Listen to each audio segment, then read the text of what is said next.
understanding that the US government has also been working with people with psi abilities to find missing people or bust crimes or, it's a massive amount of gaslighting that can take place, basically.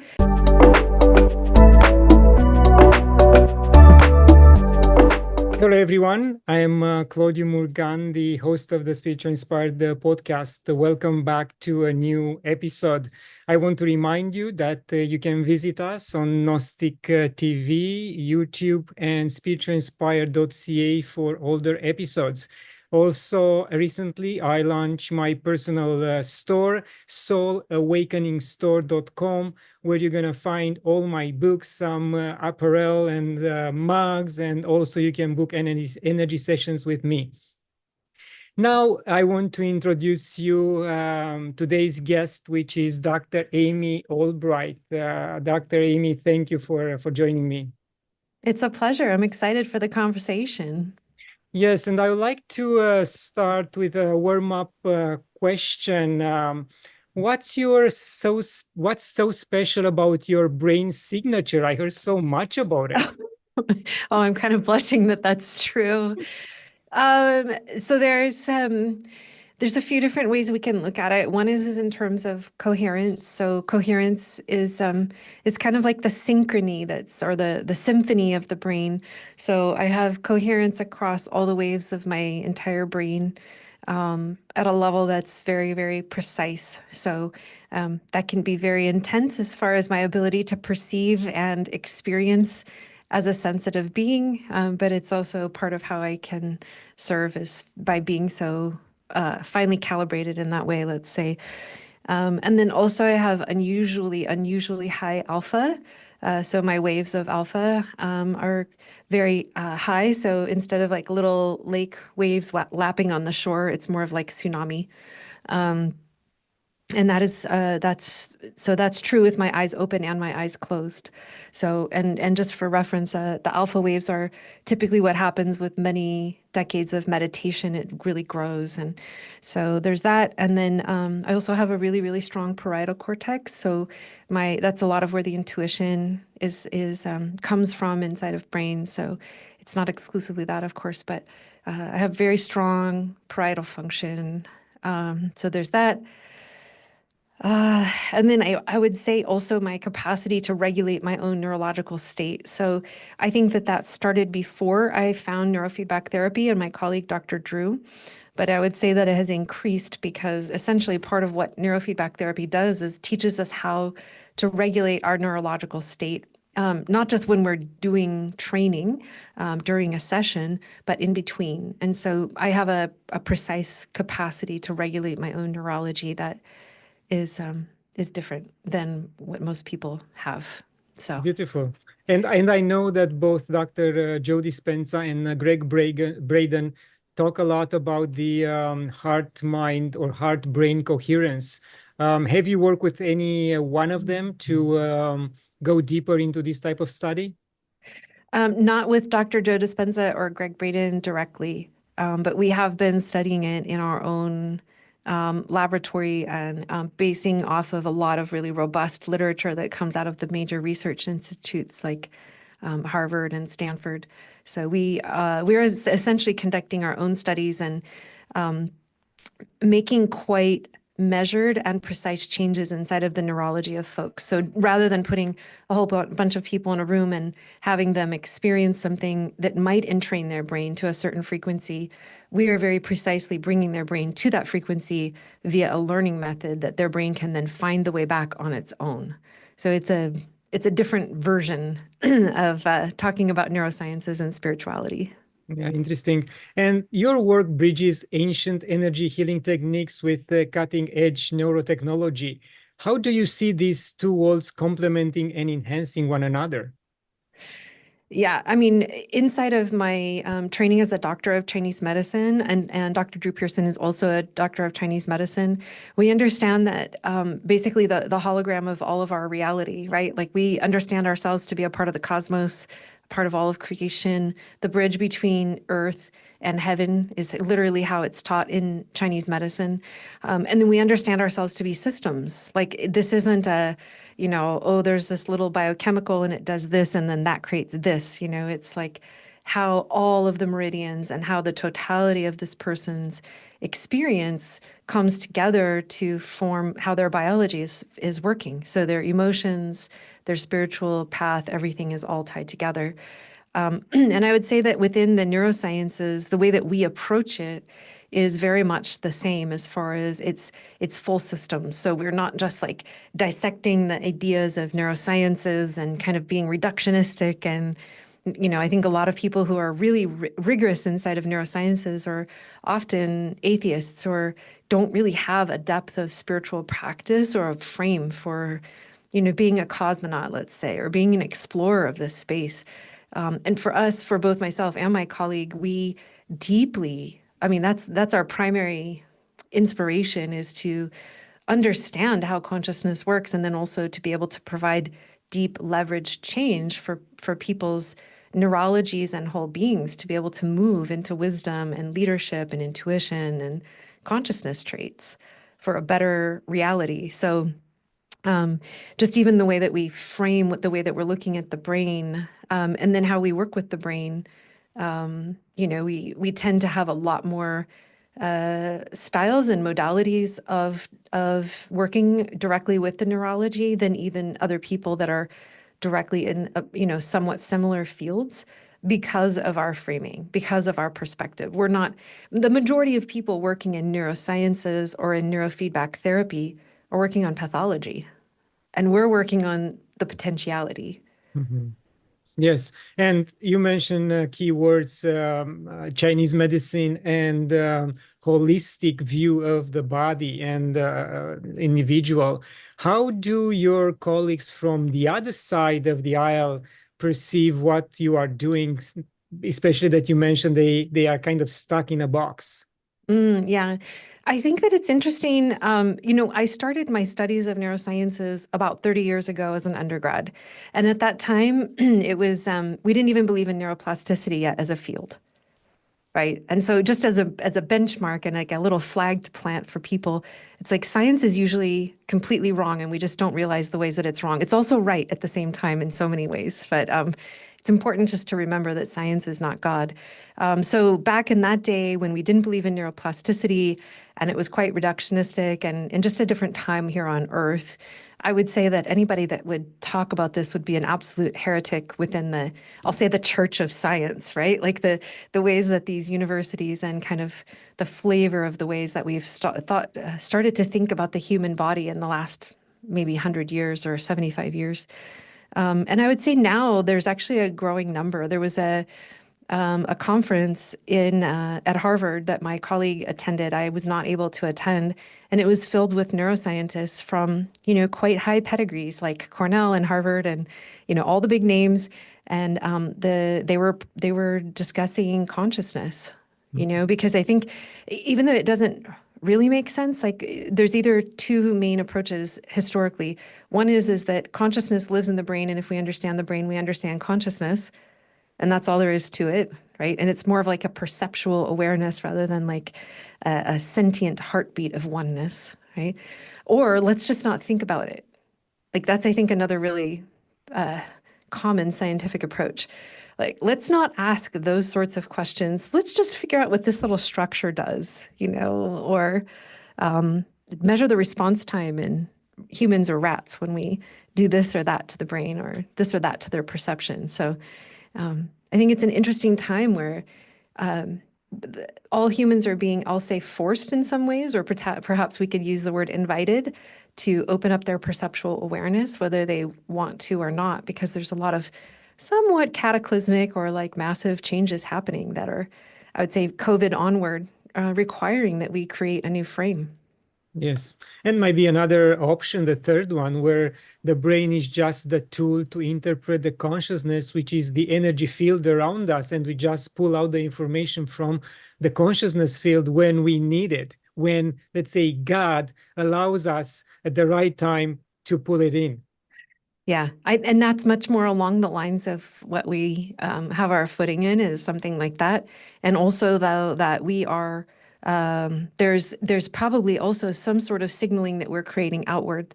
And maybe that can be talked about in terms of manifestation or working in creational field. So there's a symbiosis, there's a relationship happening, but it's not as reductionistic to say like, oh, it's just some neurotransmitters and, we can fix everything with the right kinds of, I don't know, antidepressants or something. It's like, wait, there's worlds upon worlds of things to understand and study and also just humbly know that we won't always know, we probably won't ever understand. Like how can one understand consciousness fully? It's like understanding the construct of infinity fully. Like you can measure it, you can make formulas, you can make all sorts of presumptions and understand physics and all the different things. But ultimately, I think that the consciousness it comes to the Tao of like that the real thing cannot be named, right? The great mystery, as the Native Americans named it, it's something beyond. And so we're just doing our best to be as methodical and scientific and actually extremely data driven, but also not married to our own data, because we know that if we get to be too myopic, we've actually lost the forest for the trees and what it is that we're the most interested about. Yes, and to stay on the subject of consciousness, and maybe if one gets enlightened, we'll get a glimpse of what consciousness is. And I recently been exposed to the telepathy tapes. I don't know if you are familiar with Oh, those. yeah. So I was just blown away by the information, the fact that all these kids get together in the field and they telepathically communicate with each other. They read their mother's mind. It's that special connection between the child and mother. So that's another aspect that science cannot explain, but is there, and Mm, they prove it that is real. totally.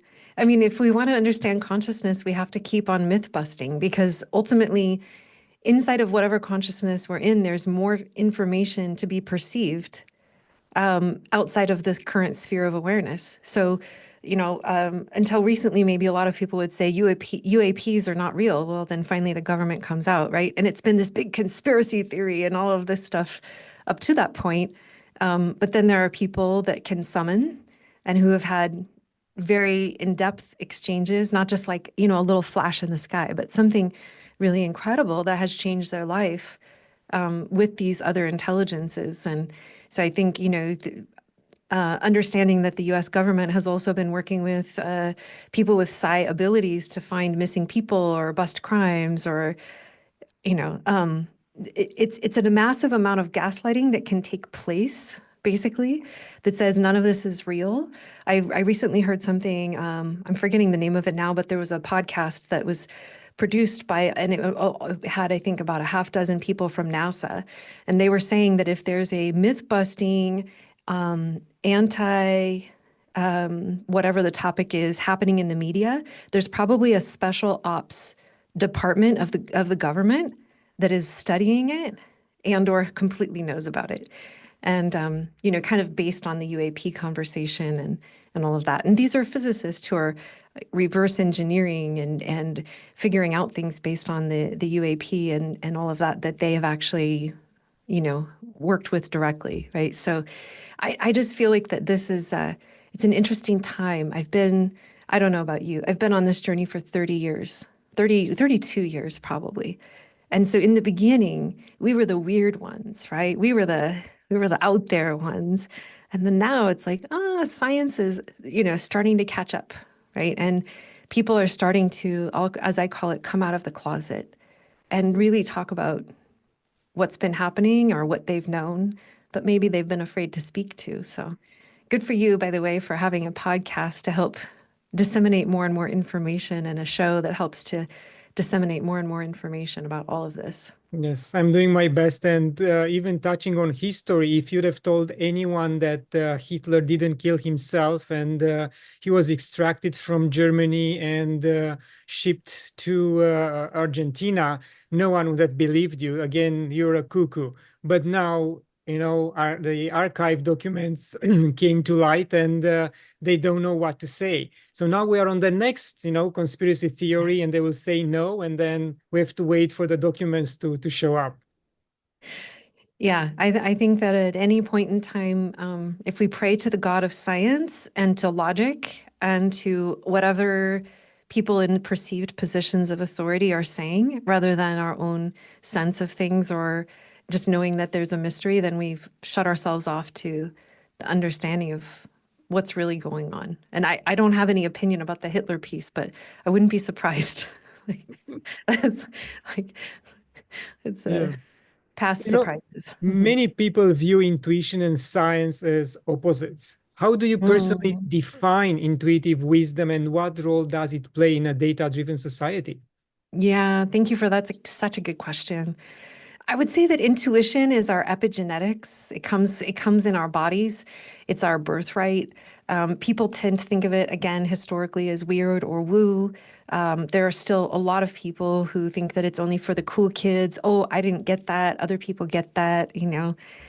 But then you've got to say, like, the perception that we have when we have a feeling in the pit of our stomach when we walk into a room and then we realize something is off, right? Or we have a good feeling when we're standing next to someone versus a not good feeling. And there's some rudimentary ways that I think everybody can say that they've had some sort of an experience of intuition, and that can be massively amplified via practice of so many different kinds, including neurofeedback therapy, but in so many different ways.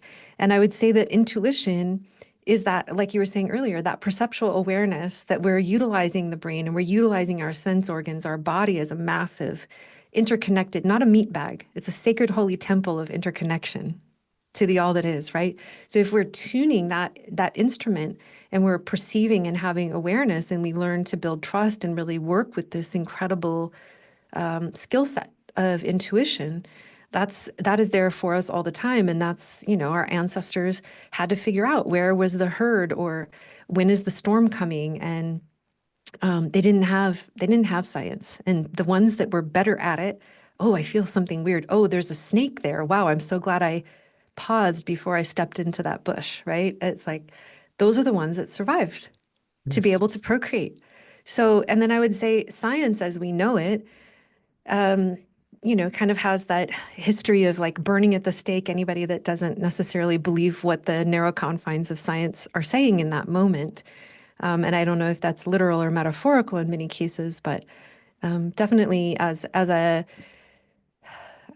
a practitioner, I can say that I do not feel that we have freedom of speech, nor have we had it for my entire adulthood, because I'm not allowed to tell the stories of the miracles that I've helped to co-create, because those are considered medical claims, which is an interesting reality, right? But it's part of the paradigm that keeps everything shut. So I would say that science it's devised by people who are, no matter what, at a limited level of awareness and consciousness by default, who have perceptual and egoic flaws by default, because welcome to having a body. And then they position themselves and or the data that they create as being quite omnipotent, right? Like, or this is the absolute. Where, you know, I started studying and learning how to design and run research when I was about 19 or 20 years old, and it's been a theme through my life. So I can say that I have so much respect for science. I really do. And so much respect for research. But I also know that you can manipulate data, you can devise studies, to be able to find whatever it is you're looking to find. And that if somebody actually has the capacity and the time and the interest to look on the databases where the actual medical articles are existing, not the popular science or popular culture recap, which is often even skewed over the data. But if we look there, we can often find, you know, 4 or 5 studies that show one thing, and it seems very clear, right? And then you can find 4 or 5 or 10 studies that say the opposite. And which of those gets publicized and which of those gets believed has to do with whatever the narrative is, whoever has the most money or power, Yeah. or whoever it is that starts trending on social media or whatever. And so, you know, it's just an encouragement that we really be able to trust our sources deeply for the integrity of who they are. And also, if there's anybody that's really absolute, they're probably telling half the story. Yes, and you mentioned high regarded universities like Harvard and you know, Yale maybe. And we now know that they've been tainted. Some of the professors there were paid to come up with certain type of reports, not all of them, but some of them, enough to discredit this type of institutions in our eyes, those who really look up to what they call science, and really want them to be honest and not driven by funding from different type of institutions. Exactly. Yeah, it comes down to politics and funding, which means that it can come into corruption and can, and sometimes also there's just really good clean studies being done by really heart-centered people who, have a great broad perspective. So it's a soup of things out there. But definitely there's a lot of reason historically for people for people in positions of power to want to control. And I think that that's kind of where organized religions have gone wrong. And I think of science as it is demonstrated by the mainstream medical as being a version of medical of an organized religion. Because at some point in the recent history, medical doctors were made into gods. And I can tell you, I have a lot of medical doctor friends, and I have so much respect for, each branch of medicine, right? But none of them are gods. And they're all struggling to make sense. The ones that are really thoughtful and are with us on this path of self-awareness and exploration and understanding what's real and how consciousness works, they're a bit disillusioned, I would say, across the board, and soul searching for how do they take this medicine that they know and that has so many beautiful things, and how do they kind of clean it up or reposition it? How do they hold it so that they can feel aligned to it? But I would say it's very difficult for people. I was planning to become a researching professor, by the way. So that's another, like, do I love science? Yes. But what I realized is they wanted me to pick a theory, pick an area, and then basically kind of create arguments about that's the way that it is for the rest of my life. And then I suddenly decided to have a career pivot because that's just not, so when we know that people have built not only their identity as a person, but also their income, their social status, and kind of their entire personal reality around a certain dogma, or a certain worldview, maybe to be more neutral, it can be very difficult for somebody to want to step away from that and feel like that they've lost everything that makes them who they are, even though that's not really how it works. Yes, we identify with our body and the label of a doctor, lawyer, whatever. And now I think is the time, because you mentioned government and censorship. I want to insert a political related clip, and just to remind everyone that government doesn't produce anything. They just consume.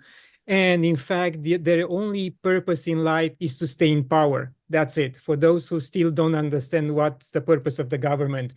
And then, because there is no censorship on this platform, I can mention two names, doctors. She's an oncologist or former oncologist from the USA, Dr. Katie Deming, who left the profession because she understood that she's helping people to die, not to live.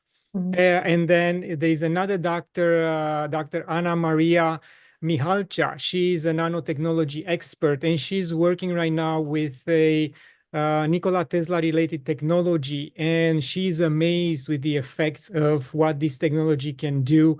And I mean, she works with cancer patients and pretty much terminally ill patients, and the results are miraculous. So I will welcome you to mention to us one or two of those miracles you referred to earlier.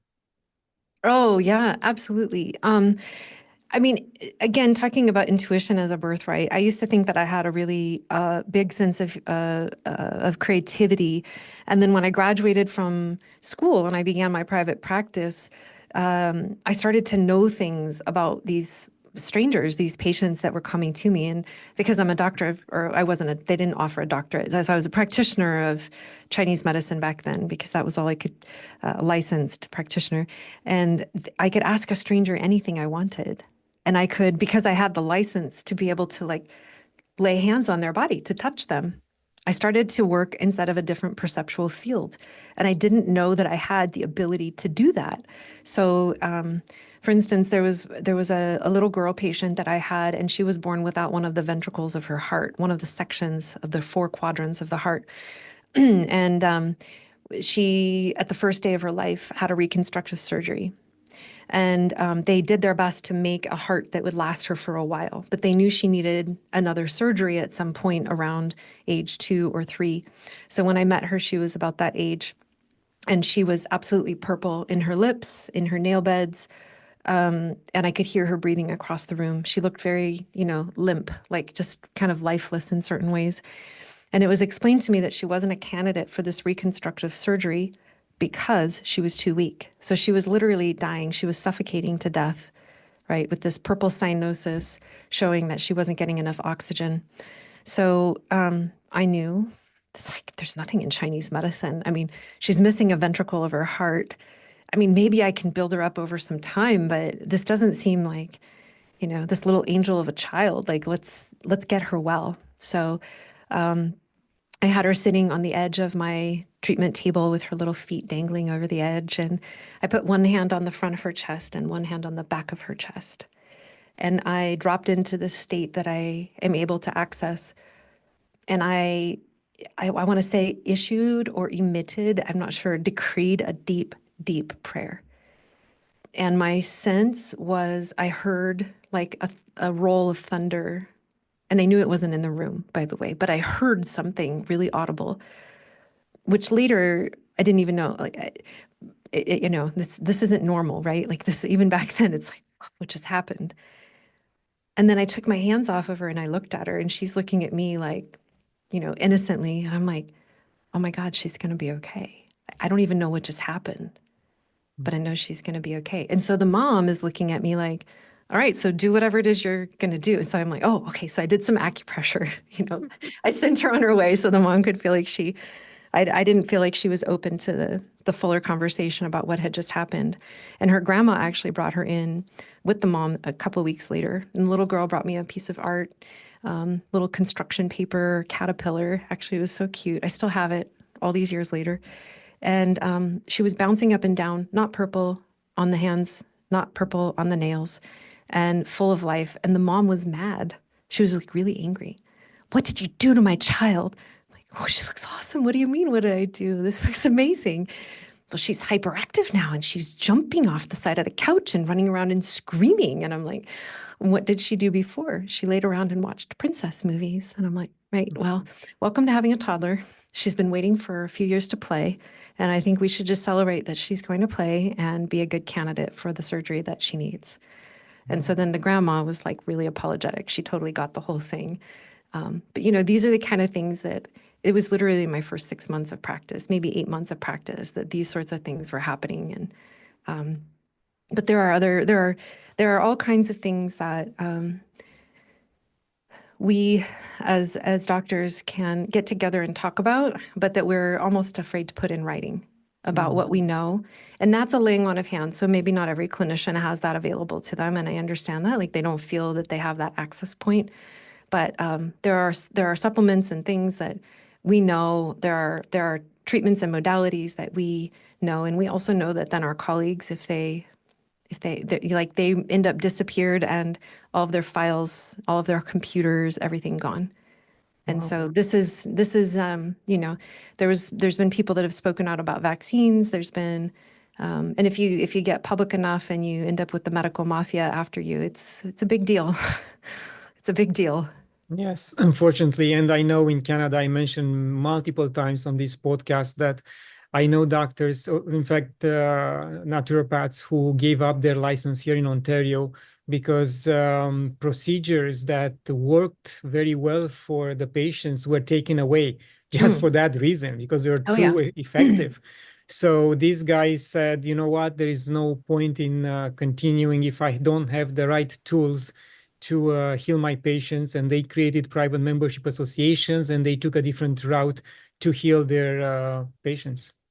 Yeah, absolutely. I've heard it said, I don't feel an expert of this, but I've heard it said that the racetam group, so like piracetam and aniracetam and things like that, they work in the brain so effectively that they would probably replace the pharmaceutical drugs almost entirely, and they're actually remarkably safe from everything that I know. Now, I want to be clear, I'm not making a prescription for anybody. I don't know if it's appropriate for everybody, and I don't even know the people listening, so it's not a prescription. But what I can say is that it's very difficult.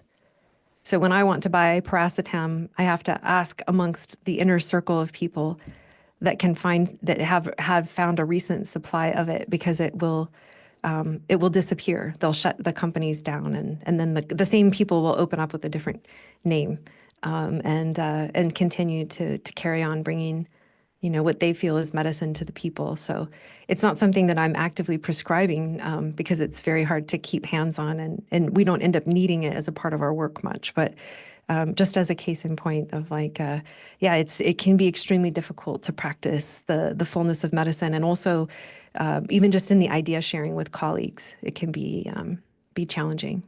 Yeah. Yeah, I mean, I talked to a, a doctor. She was very young out of the school. I think it was Harvard. And we're having lunch, and maybe second year in her practice. And she was dealing with children, and we were talking about COVID. It was after COVID. And when I mentioned ivermectin, she didn't know what that is. I said, "What do you mean you don't know? You are a doctor. It's been discussed on the media for 3 years now." And she Yeah. searched for it and said, "Oh, horse dewormer." So right away she Right. uh, put it aside, and she didn't have the openness to discuss about it. That, said, "Okay, forget about it. Let's talk about something else." Right. Yeah, absolutely. No, doctors, MDs will get very uncomfortable if they're not really informed, and then also willing to stand inside of it. And from what I understand, a lot of the more impoverished nations in Africa, for instance, they utilize ivermectin quite often because parasites are a thing. Yeah. But then they realize, wow, seems to be effective for a lot of broad spectrum viral issues, and it seems to have no real side effects or real contraindications. And again, I'm not prescribing anything here, but like, wow, if this thing seems to be like maybe as safe as a Motrin, maybe we should be just handing them out. And then, these are people that have really poor sanitation, that are living in a dirt floor shack with multiple people in a whole family in a very small room.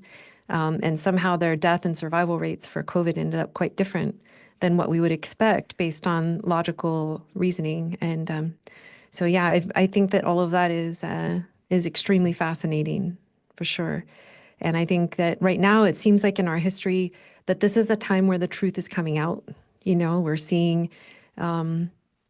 seeing more about what COVID was like, what actually was going on, for instance. And there's more talk about ivermectin, just as a for instance. And there's a lot of information that's being disseminated, UAPs, like we were talking about earlier. And so, what is it that we believe as a collective is starting to shift? But I think for many of us, I know it seems like for you and for I, it's like, well, we've been kind of on this wavelength for a long while. So it feels a little bit of like a relief to finally have more people joining this conversation. Yes, and I think we're at the level where we can send love to those who don't understand us, and they don't understand what's going around them, even if they are not capable of sending us love, but that's fine. Will be a one-way street from our perspective, and yeah, we are fine with it. So Yeah. Absolutely. Not everybody is ready. And I think that also it comes with that modicum of the humility that says we know we don't know everything either, right? Like yes. we can see through some of this. And rather than feeling like that makes us better, I feel like that it makes us more able to serve. And so I'm just really focused on service, and how do I play a part in creating change? How do I play a part in opening people's perceptual awareness so that they can perceive whatever it is that's there for them to perceive? Yeah, same here, doing my part. Yeah. Dr. Amy, when you bring skeptics to your work, what examples you gave them, like compelling examples to make them believe even a fraction of what you are doing?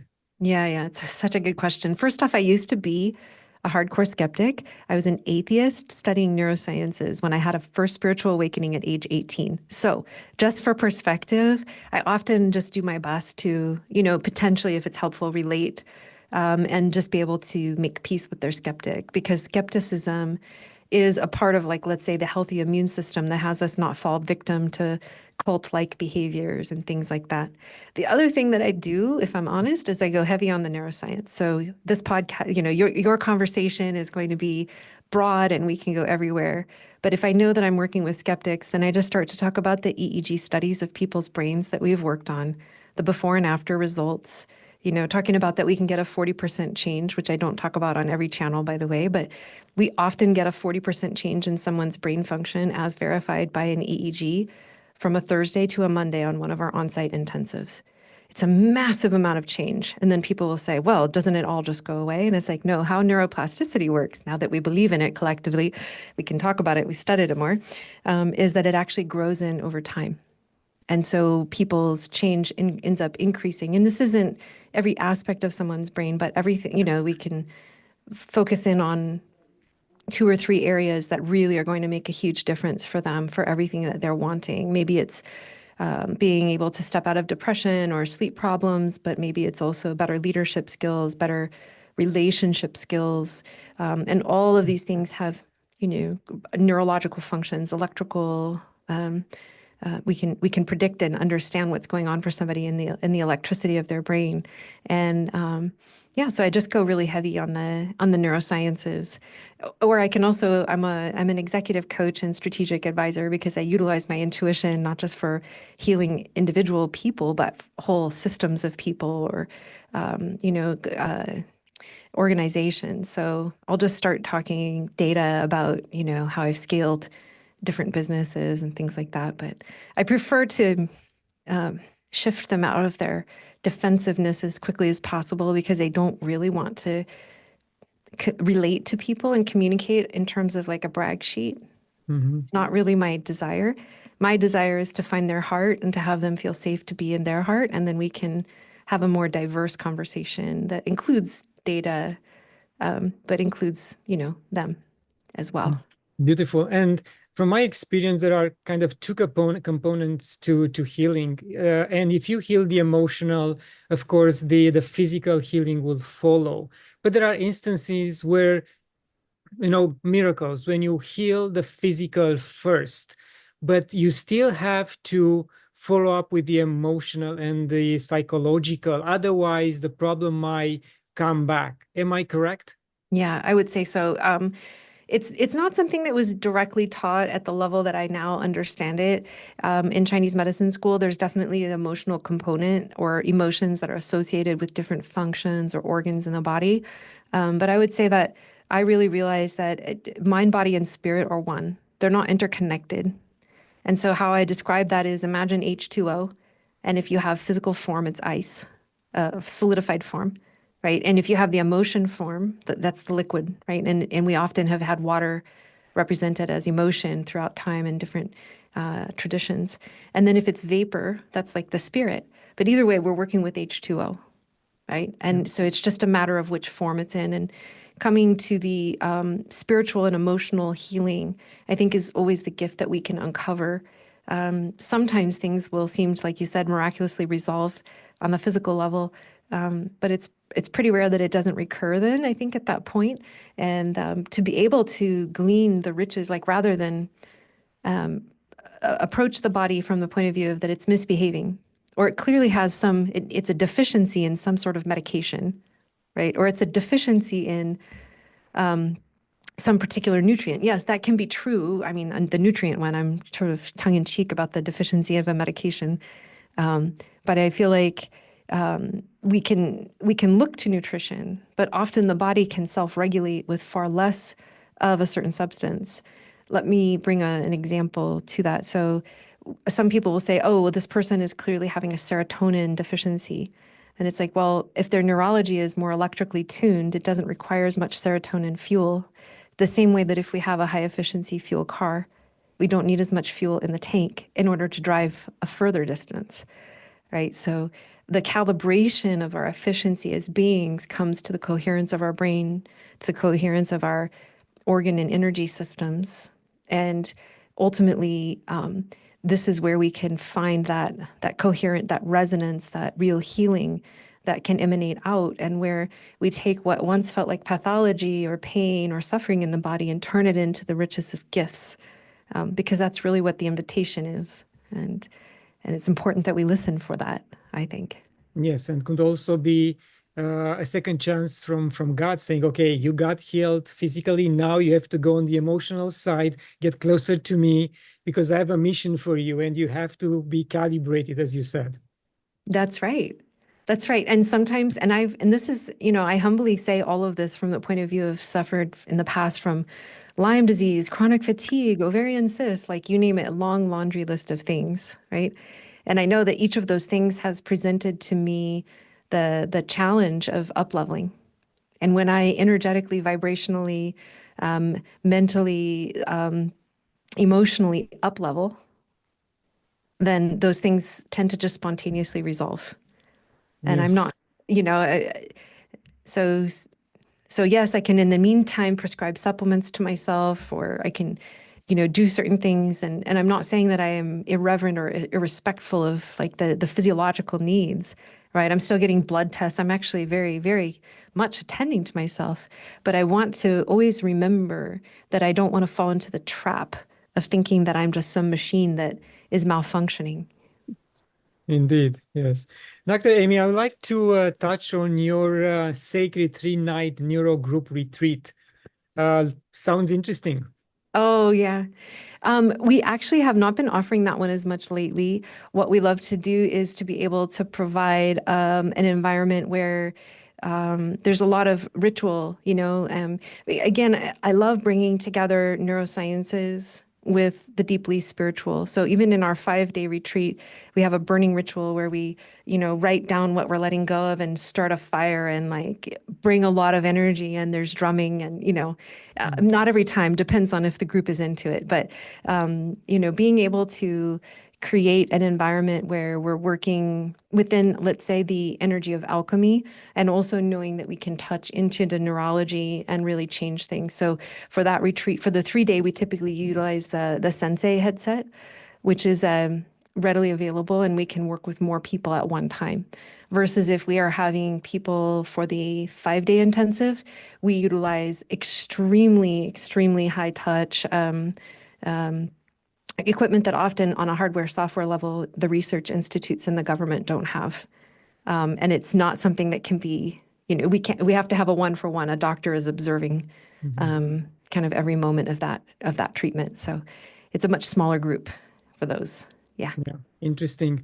And because I recently launched a book called Alternative Methods of Healing based on interviews I had in the last 5 years with my guests, I want to ask you, how would you design a curriculum for the next generation of healers? What core techniques or technologies will be non-negotiable for you? Such a good question. Wow. What it is that I teach inside of what I call my modern mystery school would probably be a lot that. And so the basic gist of it would be that we can work inside of creational field and understanding how our energy anatomy links into the anatomy of the energy field of the all that is, and how to move energy and information and intelligence through that. So, it doesn't really matter what walk of life. I can gather these groups of people who are, let's say, kind of like on this path, but don't necessarily have skills available. And I can move them into being clairvoyant and able to do remote healing on others, and diagnostics of what's going on for others, and also doing that for themselves just in a few months of an online course. And I feel like that if we can live, because really what we're teaching, yes, I'm teaching these skills, but the deepest thing that I'm teaching is, I'm not kidding. Like, we are not kidding. We are all one.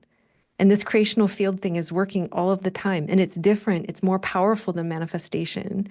And if we can utilize that by purifying that integrity and that intention inside of our heart and coming to that quiet, maybe 0 point inside of ourselves, we can then launch these massive healings or have this incredible information come into us. And then stacked on top of that, to answer your question about different types of healers, yes, please do know every last nook and cranny of chiropractic, or of, being a medical doctor, or being an osteopath, or whatever, Chinese medicine doctor, like we still have knowledge. We still have book learning. We still have what's been handed down in like that more traditional lineage. But it's when we amplify and really remember ourselves as creators, and when we remember the patient as a representation of the divine and a walking, breathing miracle who is capable of healing themselves spontaneously. And our role, no matter what we're doing as practitioners, is to hold that space, to know that, and to foster that to come into being for them to get their miracle. To me, there's no more important thing that we could be doing. And we might also be like really amazing with prescribing exactly the right supplements or reading the blood work, right? Yeah, beautiful. And I will add to that, every semester they should go 2 weeks in Peru to study with the shamans, and then 2 weeks Oh, in North America to study with a Native American elder, I love and it. then in Egypt to study with those guys there. So they get accustomed with different type of mentality, a point of view of we are one. That's right. Yeah, I love that. And understanding the sacredness, right?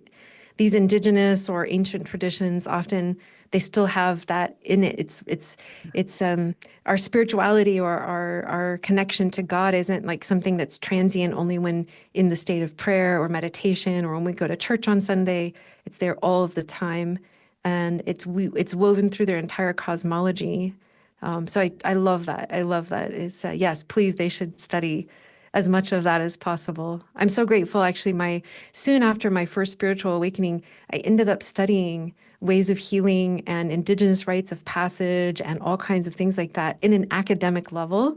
Wow. But it was very enriching while I was also continuing with my neurosciences course, right? And the cognitive psychology. So just being able to, again, understand that all of these things can be true all at once. Yeah, I was lucky to know about Joseph Rael. He's a Native American elder through one of my guests, Antonella Vicini from Italy. I interviewed her, then I interviewed another one of Joseph's proteges. He's a psychologist from US, David Kopatz. So I am going through his books right now, Joseph's books, and they are quite amazing. So much Mm, wisdom. I love it. I'll have to jot that down and have a read. Thank Yeah. you.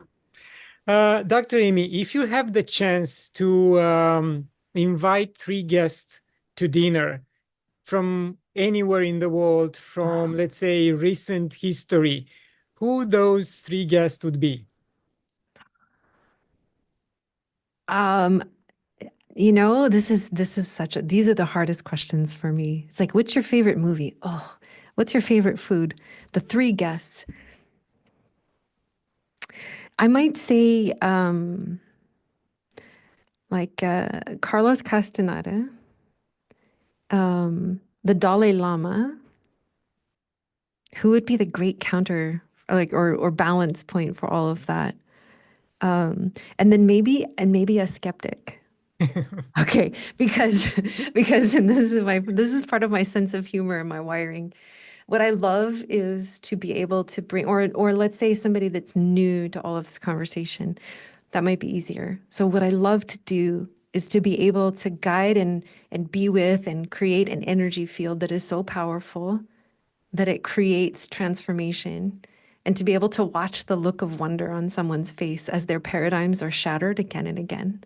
It's one of my favorite things to do. I mean, lovingly shattered, right? Like in the best of gentle ways. Yes, and I recently interviewed Rex Bundy. He was someone like you just described, and he explained his journey from hardcore Christian to agnostic Mm. to every paganism and every other cycle. And now he's in a very good place, open-minded, understanding everything and everyone, especially that we are energy, and we had a lovely conversation. Awesome.